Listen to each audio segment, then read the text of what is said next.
Relief Coordinator, Ms. Joyce Masuya, for their comprehensive briefings.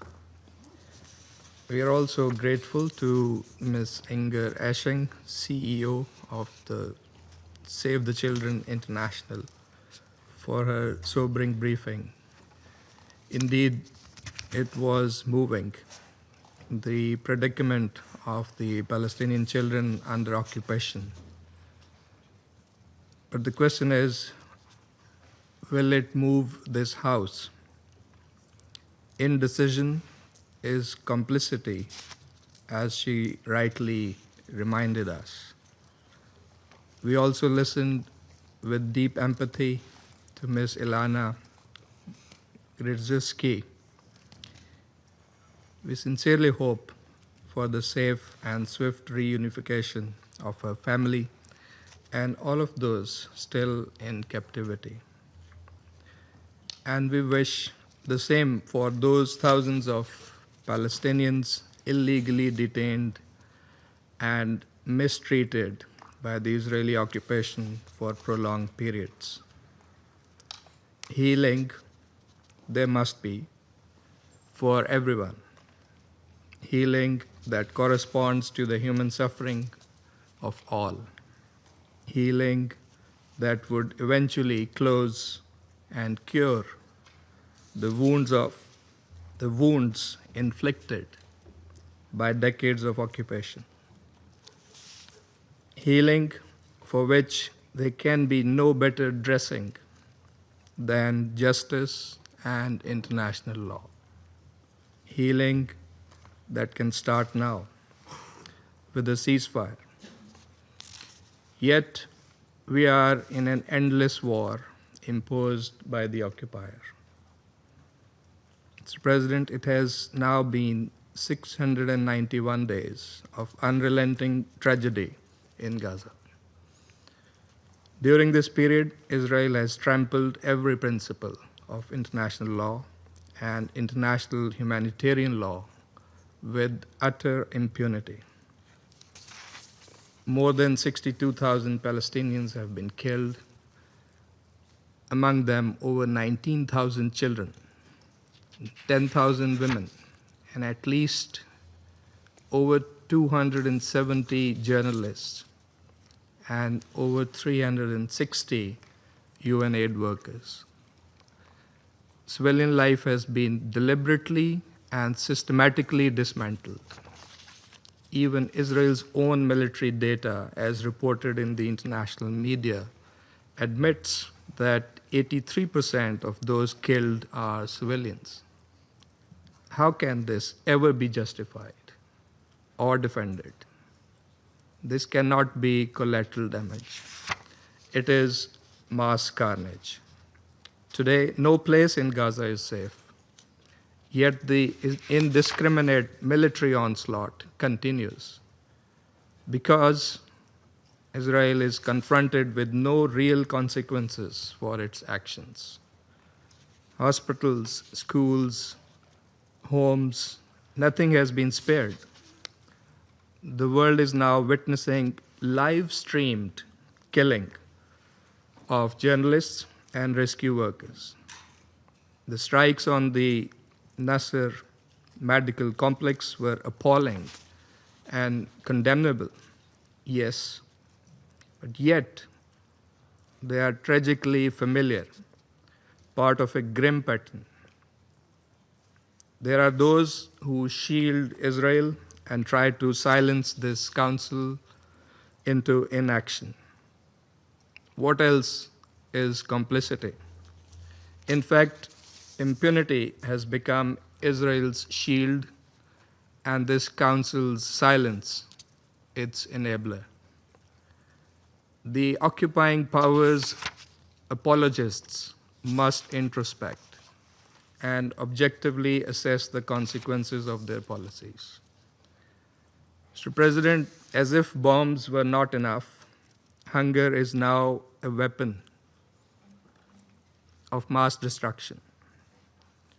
The latest IPC analysis confirms famine is now present in Gaza City, threatening over 500,000 people.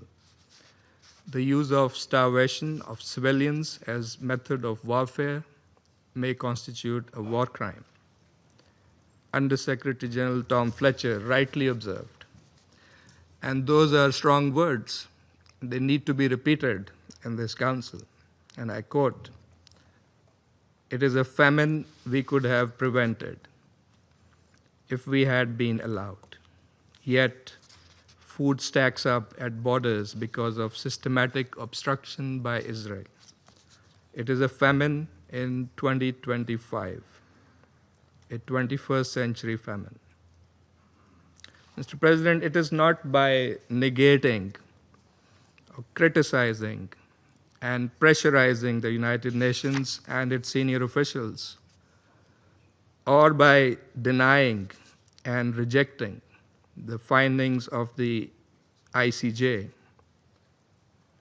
and of global human rights and humanitarian organizations, or by silencing the media, that we can move forward. It is only by accepting the reality that we can build peace. Pakistan condemns Israel's so-called military operation and planned full occupation of Gaza City, which is nothing but a blueprint for further humanitarian catastrophe, threatening to displace once more up to 1 million people. Simultaneously, annexation in the West Bank and East Jerusalem continues unabated. The E1 settlement plan is a deliberate attempt to bury the two-state solution. We strongly condemn this action, which constitutes a clear violation of international law, including Security Council resolutions. The combined effect of mass killing, displacement, famine, settlements, and destruction of habitable land leaves no ambiguity. This is a campaign of ethnic cleansing in plain sight. The Organization of Islamic Cooperation, at its 21st extraordinary session of the Council of Foreign Ministers on 25th August, adopted a resolution that speaks with moral clarity. It has urged this Council to act promptly under Chapter 7 to stop the brutal aggression by the Israeli occupation and its violations, which threaten the prospects for achieving a just, lasting, and comprehensive peace in the region and hinder the implementation of the two-state solution.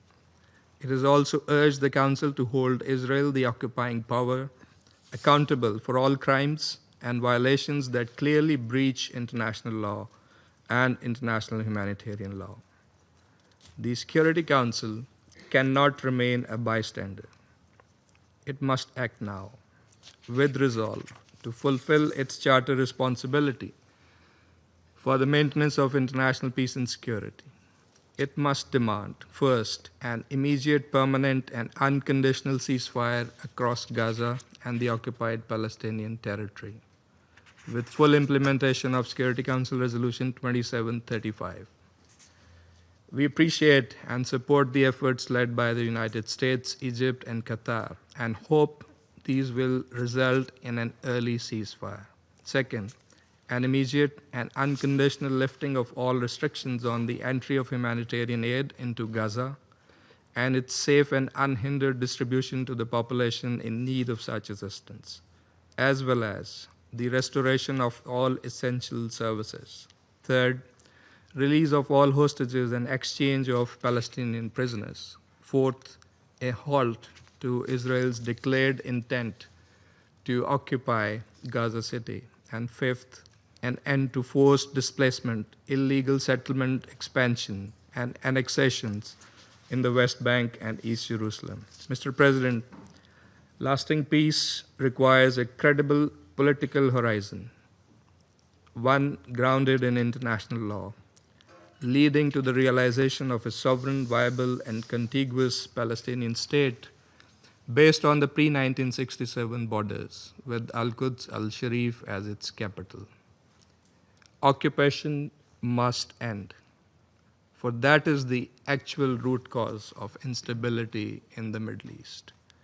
The high-level conference on peaceful settlement of the Palestinian question and the implementation of the two-state solution, It was co-chaired by Saudi Arabia and France last month, was a timely initiative. It respects the will of the international community. That must be respected. It must be followed by concrete and coordinated international action to finally achieve the long-coveted peace and stability in the Middle East. Mr. President, every moment of inaction deepens the suffering that we are all here talking about. It multiplies the grief and tears apart the very fabric of international law. The world is watching. History will not forgive delay. It will not forget inaction. The Council must rise to its chartered duty and act. I thank you. I thank the representative of Pakistan for the statement. I now give the floor to the representative of France. Monsieur le Président. Mr. President, first of all, I would like to thank the Deputy Special Coordinator of